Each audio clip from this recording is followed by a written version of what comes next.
No matter if you're a bulk card maker or not, Christmas cards are always something special to make. And I bet you have some people who get an extra super pretty card. And I have some of those people too, and in this video I'm going to show you how I make the cards for my special people, and I have a lot to show you, so let's dive right in. First I start with picking the favorite colors of the receivers. I'm going big this year with an A4 size card base that I fold in half. I burnish the score lines and I make the 4 cards at once, so I have that part done. For my niece, Nadine, who's also my godchild, I'm going to use pattern paper. The Holtz papers are perfect for her, she loves vintage, so these papers are a great start. I cut the snowflakes out of the pieces of pattern paper and then I add the parts to a piece of gold glitter card. I show you one so I don't repeat myself. I distress the edges of the paper, this will add some interest to the card, and then I'm going to ink the edges to get rid of the brightest white.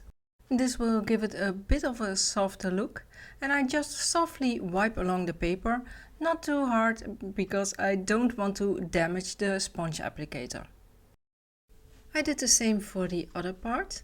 Now I have some snowflakes that I cut out of white card and I color those too. I add the ink a bit uneven to add to the vintage look.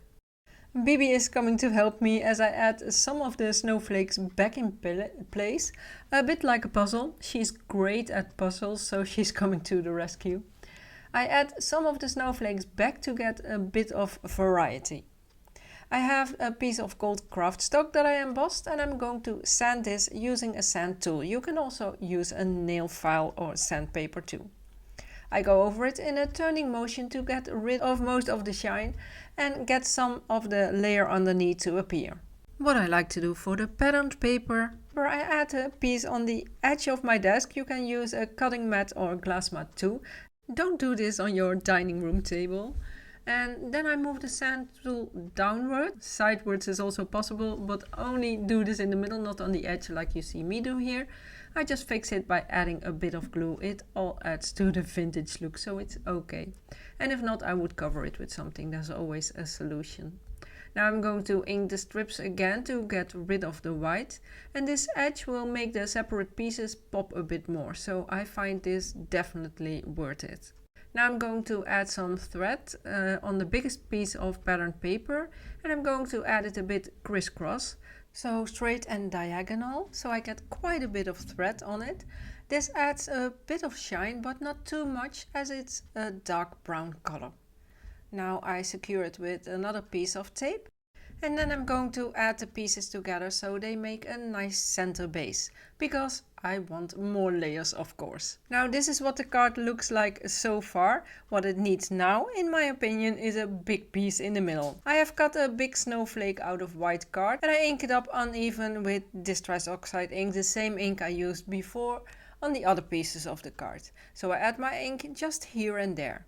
Now I'm going to ink it up with embossing ink by pressing it in the embossing ink using a piece of paper so my fingers don't get sticky and all the embossing powder doesn't stick to my fingers. I make sure the ink is on the complete snowflake. I have a coffee filter underneath because it's less static and it makes it easier to shake the excess embossing powder back in the pot. I add a layer of the embossing glaze. It's translucent so the ink will shine through a bit. If you don't have the glaze, a layer of clear embossing powder will also be very pretty. Now I'm going to add the glitter snowflake on top, same color as the layer beneath the patterned paper, and I use glossy accents as a glue, which works great on a non-porous surface. I press it down bit by bit so it's nicely layered, and this is the finished result. We got some nice dimension going on here. And then I'm going to finish my card. And because I know my favorite people all like to keep the cards on display as long as possible, I'm not going to add a sentiment on the front so it doesn't look goofy keeping the card up on display until March. I will set this one aside to dry, and the next card is for my niece Alina and she loves pink, so here we go. Starting with a piece of card I embossed and sprayed with Distress Oxide ink. I sprayed some water and let some of the ink drip off, and then I'm going to let it dry. And this is what it looks like after drying. Next is a piece of glitter card. I cut out the falling stars on one part, adding the die slightly at an angle through the machine.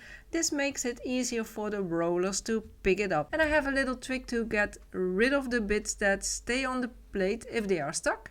Just take the other plate and rub next to the shapes, sort of backward scraping, and they come off in a jiffy. So here are the first pieces. Next I cut a snowflake out of rose gold Cardstock and I cut that in 3 pieces. And I'm going to add it to my card base. Then I'm going to wiggle cut the pink glitter card along the edge of the stars, just following the outline shape a bit. If you don't like fussy cutting, this is much better, as you don't have to follow the lines. I have added the pink glitter card to a piece of white card and now I wiggle cut it again to make a nice white mat. I use the trimmer to cut off the bit that is sticking out, using the hand guide to line it up. And I cut away a strip from the middle as it was a bit too wide, but I want the stars all complete along the side, so no open or half ones. And now I'm going to add the pieces on the card, so the pieces of the snowflake that are on the side are still visible. These are already some nice layers, which add a lot of interest and dimension to the card. For the parts I wiggle cut, I add the tape following the edge a bit, and I love the flexible thin tape for this, and I also love the fact that you can tear it. This is by far my favorite tape, and if I have to choose, I always pick tape over glue. And now I'm going to add the piece on the card, making sure the end bits of the snowflake are covered. And then I'm going to add my embossed strip that I colored in the beginning on top. At this point I have my base part done, so I added it on a white card, also half A4 size, but now it needs a big center or focal piece. And besides pink, Alina loves glitter and some shine too. So I have some gorgeous Aurora flakes, and I have to say they are a bit messier than the regular flakes. I have a coffee filter underneath which helps the excess flakes go back in the pot easier. I'm adding them to a piece of card with double-sided adhesive, using the backing of the adhesive to hold the card, and it looks like you empty the pot in one take, but when rubbing with a nail brush, which works really well, a lot comes off again that you can put right back in the pot and use for another or your next project. The Aurora flakes are also smaller than regular flakes. Just picking up a pinch and rub it on works super easy. And look at how gorgeous this is. I'm going to cut a snowflake and I decided to add the flake in the middle of the card so I can make another card with this background. The flake comes out real easy, but it is a bit sticky after cutting.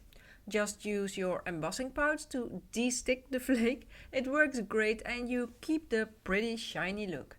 I have another snowflake cut out of the rose gold Kraft stock and I use that on top of the snowflake, and to make it stand out more I'm going to add white to the back of the big snowflake.